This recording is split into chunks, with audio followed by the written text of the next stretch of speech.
La chaîne d'or du salut, prédestination, appel, justification et gloire. Méditation sur Romains, chapitre 8, versets 30 et 31. Que dirions-nous donc à l'égard de ces choses? Si Dieu est pour nous, qui sera contre nous? Ici, ces choses désignent le fait que Dieu nous a justifiés et que ce qu'il a justifié, il les a aussi glorifiés.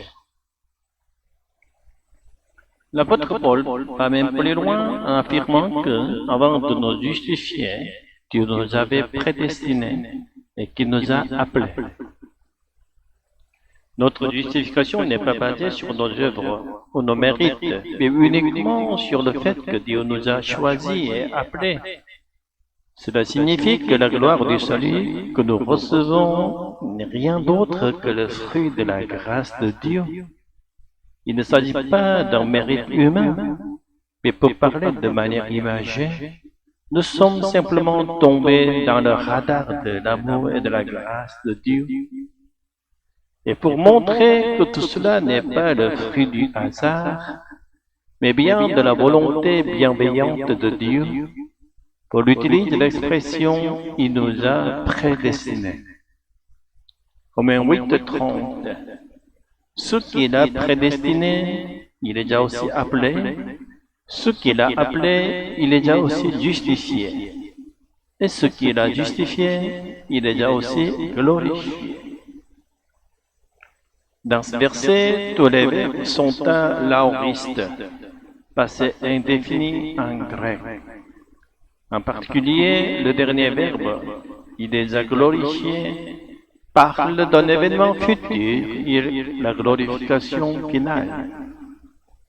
Pourtant, Paul l'exprime à l'aoriste pour souligner que, du point de vue de Dieu, notre participation à la gloire éternelle est en fait déjà accomplie et inébranlable, car les promesses de Dieu ne peuvent jamais échouer.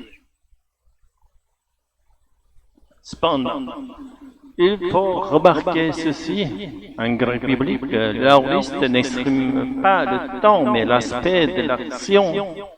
Il ne décrit pas la chronologie mais l'action dans son caractère global et certain. Ainsi, dans Romains 8, verset 30, Paul décrit la chaîne d'or du salut, prédestination, appel, justification, glorification.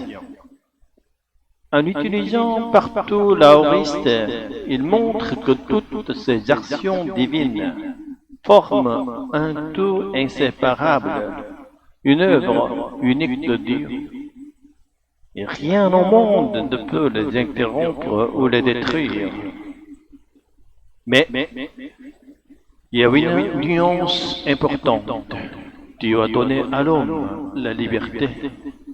Même si les démons ni aucune puissance de ce monde ne peuvent arrêter le salut de Dieu, l'homme, par sa liberté, peut refuser ce salut. C'est une vérité redoutable. Ce que Dieu a fixé peut être perdu par notre rejet libre. Or, Dieu qui connaît à fond la faiblesse de l'homme a scellé dans le Nouveau Testament une nouvelle alliance, non plus dans le sang des animaux, mais dans le sang de son Fils unique.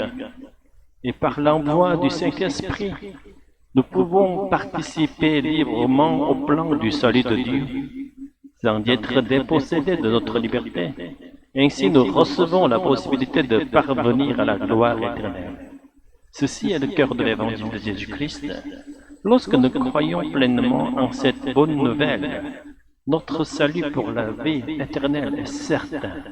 Alléluia. Amen.